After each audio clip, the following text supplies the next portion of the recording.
এই ঝড় বৃষ্টির মাঝে শুয়ে বসে থাকা আর মজার মজার খাবার খাওয়া, আর তাও যদি সেটা হয় মায়ের হাতে রান্না, উফ, জমে ক্ষীর।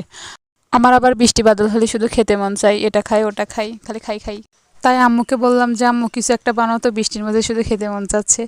আম্মু আমাদের জন্য ফ্রিজে তাল ডলে রাখছিল, সেটা বের করে বলল যে ঠিক আছে চলো কয়টা তালের বড়া বানাই। তাই আমি ভাবলাম একটু ভিডিও করে রাখি।